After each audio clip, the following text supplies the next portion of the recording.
All right, we are back here on SportsLine about 10 minutes or so before the Predators take the ice against the Dallas Stars, game one of their playoff series. But we're talking pro wrestling on this show, and that makes me very happy. We got Crimson, Jax, and Bram from TNT Wrestling Big Show coming up on the 12th on Friday at Fort Campbell. It's called Salute to the Troops. The show is free for all military personnel and their families, and I saw the poster. Some big names coming in on that show. You got Moose. You got some guys that people are going to know in that show. Oh yeah, Johnny Impact's coming. We got OVE, Sammy Callahan. We got Rich Swann, the X Division champion. We got Madison Rain, who just made her return to Impact Wrestling. Kiera Hogan. Brian Cage, the Machine. The Weapon. Yeah, if you haven't seen that guy in person, yeah. I mean that dude's a monster. And you know, me and Jax are big guys. We don't usually have to say that about people. Dude, he is a freak. Yeah, genetic freak. I mean, the stuff, not only how big and strong and muscular he is, but the stuff that he can do in the ring. Somebody his size should not be doing that kind of stuff. He's a special athlete, that's for sure. Yeah. And, you know, of course, we'll be there. Bram will be in action. And it's going to be a loaded show, fully loaded, big lineup, and it's going to be very highly entertaining. So we're excited about it. Guys, we're coming off the heels of WrestleMania, annually the biggest wrestling show of the year. I know I watched it, you watched it, you watched it, you did not watch it, right? Stooge. Yeah, I watched it. It was great. Well, listen, for those that did watch it, it was a kind of a rare WrestleMania in that, you know, it seemed like Vince McMahon gave the people what he wanted across the board, you know? He had Rollins go over Brock Lesnar for the Universal title, Kofi Kingston going over Daniel Bryan, which I thought was a great match for the WWE title, and of course the women's three-way match, they had Becky Lynch, probably the hottest star in the WWE, maybe dare I say all of wrestling right now is Becky Lynch. You look at the WWE and you look at some of the way the characters are developed, and you're hearing a lot more rumblings, and guys and girls are being a lot more vocal on social media, like, well, I'm not happy with my position here, get me out of here. People asking for the release. And again, we talked about this last segment, AEW's on the rise, TNA Impact has been around for a long time, New Japan Wrestling, you know, more and more companies are starting to put more money into their products.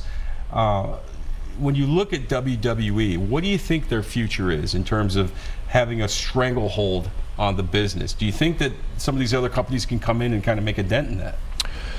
I believe that there will be nobody as large as WWE to come around in my lifetime. That's just what I believe. Right. You know, I'm not saying it won't happen or couldn't happen. That's just my belief. But I do feel that these are great times in professional wrestling because, you know, not only is there so many opportunities for talent to go to other companies and make money and be featured on television or whatever that looks like, but the fans have a voice that is being heard now in professional wrestling. And like you mentioned, that, you know, it seems like the majority of people got what they want by watching, you know, when they watch WrestleMania, and that has to do with that, you know, that WWE universe in particularly voicing their opinions and telling the WWE what they want to see or who they want to see featured in those events. And and man, times have changed, and it's a good time to be a pro wrestler, and it's a good time to be a fan of pro wrestling too.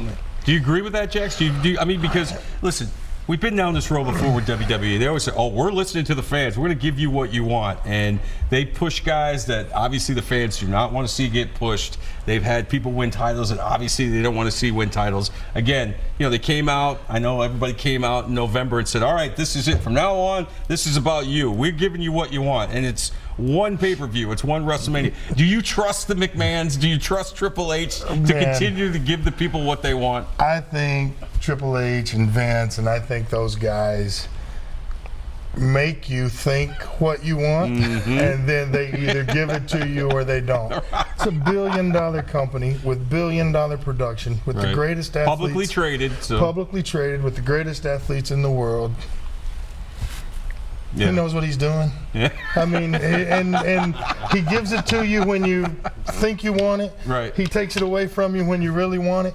But the big difference right now with professional wrestling, outside of other companies coming up, which there are. Ring of Honor's on fire, Impact's on fire. Yep. There's a handful of smaller independent promotions, TNT being one, New Japan overseas. The big difference right now with professional wrestling, and not only for wrestlers and fans, wrestlers do not need the big companies to become famous and Right. marketable anymore. Right. So now you can build your brand outside of being pushed or outside of being associated with one company. So now you have control over your brand with social media. The vice versa of that is what you were talking about earlier, and Crimson's talking about, is yes, they're listening to the fans more, Right. but now the fans have a bigger voice than they've ever had. Right. There wasn't Twitter, there wasn't Facebook, there wasn't Instagram, there wasn't all these podcasts Sounding and blogs boards, and yeah. sounding boards Right. for years and years and years.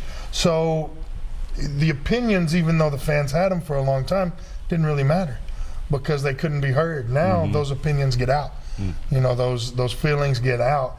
Fans can voice what they want to see happen, and in some cases, I think they do take it into account. Bram, watching you work over the years, you seem like a guy that likes a certain amount of freedom into what you do. I do. So Yeah, that freedom's being said, could you work for Vince McMahon? Because I know that he and his agents, they control a lot of what the wrestlers do, how they act, how they wrestle, what they say. I mean, do you think you could coexist in that world? Yeah, I mean, I do. Yeah, I'd have to buckle down my ideas, I guess, and be careful what I say and do. But no, of course, I mean, you're a chameleon to your environment. I worked for them 2010, 2012. I was a squeaky clean good boy then. But no, I do enjoy sort of your more liberal sort of shows and promotions. There's a promotion in the UK called ICW, and it's a bit like ECW was back in the day. You know, blood, guts, Yeah. women. Yeah. Like crazy crowd. The Wild Wild West. Yeah, explosions, people jumping off stuff. Like, just insane. Yeah. And I like those places just because you can be a little bit more edgy, you know, a little bit more shock value. Like I like that kind of. That was the wrestling that I grew up watching. Sure. So the Attitude Era stuff. So anything that is like that, I gravitate towards. Yeah, makes sense. All right, we're taking another break. When we come back, I promise, if you want to become a professional wrestler, or at least try, these guys are going to help you. And like I said, be careful what you wish for. We're back after this.